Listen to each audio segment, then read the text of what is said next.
Welcome back to For the Love of Sicily and the day we finally see our houses. Even though we were up until the wee hours of the morning when we first arrived, we were still so eager to get up early and see our beautiful Kokomo in the light of day. The rental house we were staying at had lovely views from the upper area of town, and opening up the curtains that first time was amazing. There it was, this place we had thought about and dreamed about for a year. Wow, just wow. And before long, we were on our way to see our houses. Our realtor, Franco, drove us to the first house, the one we planned to live in. As he was driving, he pointed out where things were and how to get to our house, and I kept telling him, I know, we're going to turn here and go down there. I had explained to him that we knew the town very well because we had spent countless hours driving on Google Maps through the town, always with so much anticipation and excitement, wanting to know everything we could about Kokomo, and here we were, finally.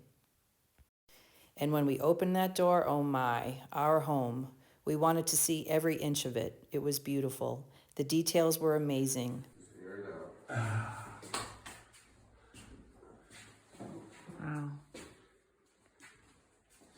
The ceiling height and antique wood beams in the large room on the main floor, star vaulted ceilings on the way up to the bedrooms.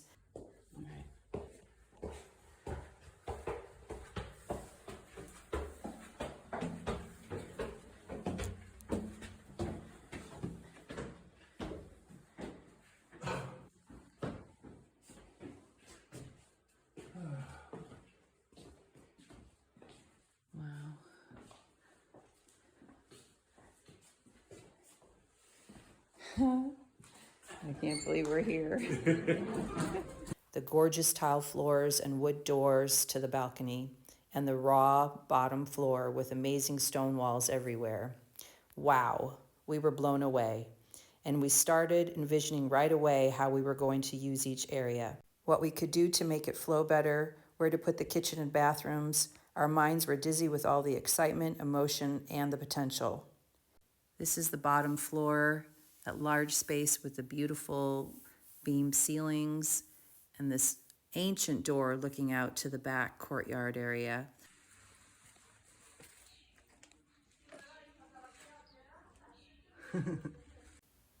Be sure to click like and subscribe to follow all of our adventures in Sicily. Then, as quickly as that tour went, we were headed off to see the next house, Vista.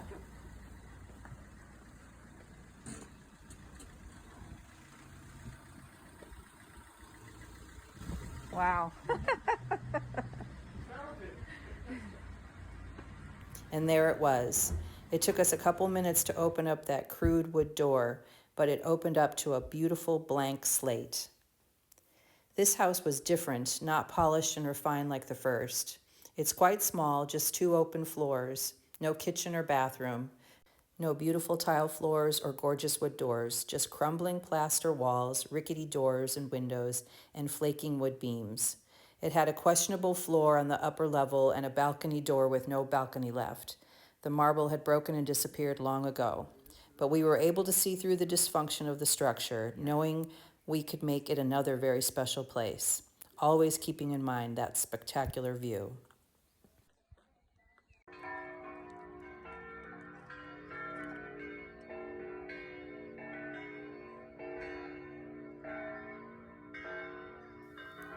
We checked out the structure and were eager to get back to it and start planning. But now, we were on our way to see the third and final house.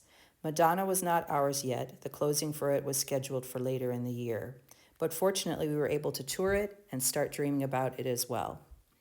I'm including a few pictures of that first visit, but we will dive into Madonna on a future video. So after an amazingly exciting morning, we headed out to find some lunch, and then we drove around Kokomo and the areas surrounding it. We headed down to the lake, Lake Rosmarina, and from there we saw incredible views looking back up towards Kokomo. After a long day and weary from our travels from the day before, we headed back to our B&B. The next few days were spent exploring the area. We went to Santo Stefano. It's a town known for its gorgeous Sicilian painted ceramics. Next, our first trip to Palermo, about 40 minutes away. We must have walked 10 miles that day. We saw so many incredible sights, the Quattro Canti, Pretoria Fountain, the cathedral, and we even made it to the Mercatino della Pulci, which is an antique row that we had seen on a TV show back in the States. And since then, we found many treasures there.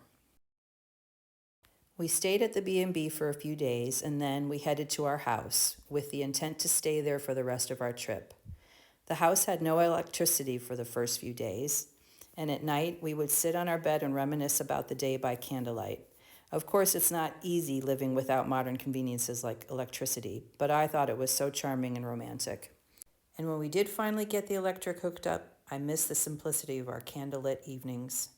But it was nice to have some modern conveniences.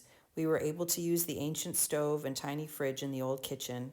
We even had a little housewarming for a few friends we had spoken to by phone in the year before we arrived. And that's something I want to mention. If you're thinking about making a move like this, reach out to anyone you can find to ask questions about their experience, to get helpful tips and guidance, and hopefully, as we did, make lasting friendships. When we first talked to our realtor here, I asked him for some references, others who had purchased a home here. I spoke with several of his references, and a few have become wonderful friends.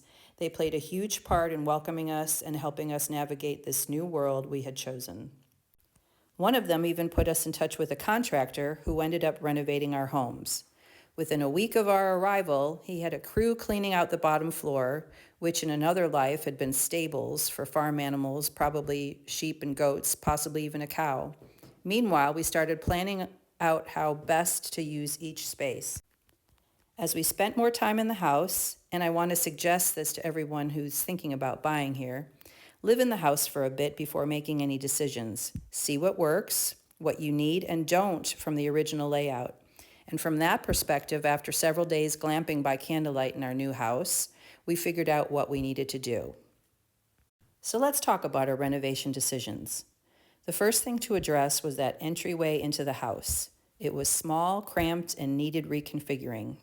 When you walked in, there was a door on the left which led to the stairs to the lower level. Behind that was another door which led to a big room, dining area, and a small kitchen. None of this made any sense. So we decided to take down that wall that closed off the stairwell leading downstairs.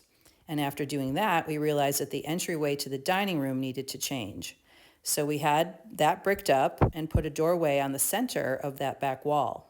Now, when you walk in the front door, you can move easily through the doorway directly in front of you and see all the way to the French doors in the back and the balcony. This was a game changer. Once we addressed the entryway, it was onto the back room on that main floor. At first, we thought about opening up the wall between what was then the kitchen and dining area. But where would we put a bathroom on that main floor? And what about the bottom floor? What would it be used for? I was looking for an area for my art studio to paint and create. That loft area above that bottom floor where they originally kept the hay, that had potential. But as we spent more time there, we realized that the bottom floor with its grand space and tall ceilings would be the perfect spot for our new kitchen. Unfortunately, I would have to find a new area for my studio as that mezzanine level had to go. We also hoped that the bottom floor space was large enough to put in a second bathroom down there. So our team got to work and demolished the old pizza oven and tore down the mezzanine floor to make way for our new kitchen. And wow, what a space it was. 5-meter high ceilings, room for a large kitchen, dining table, and even a bathroom.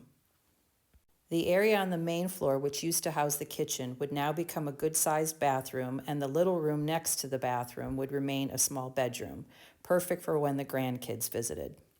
Instead of a dining area, which would now be in the kitchen in the lower floor, we would make this large room our family room, complete with bookshelves and a pull-out sofa.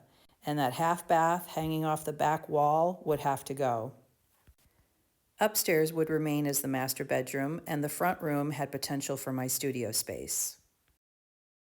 The last item of business was a need for a powder room on the top floor. We didn't want to have to go downstairs in the middle of the night.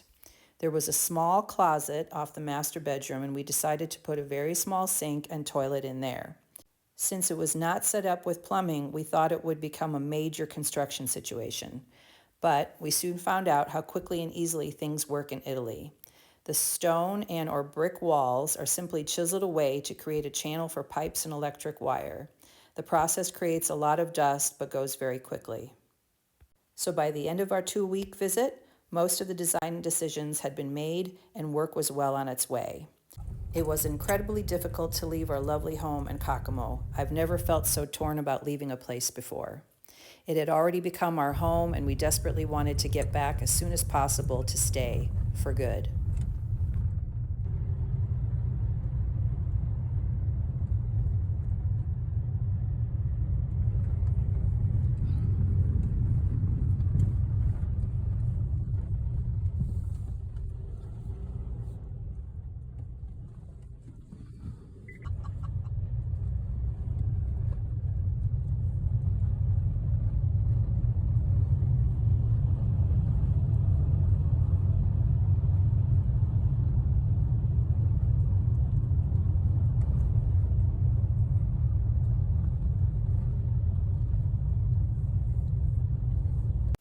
Work continued while we were away for a few months and then resumed in the spring of 2022, just before we arrived with all of our possessions and fur babies to stay for good. Next time, we'll show you the end result of this incredible transformation. We hope you'll join us.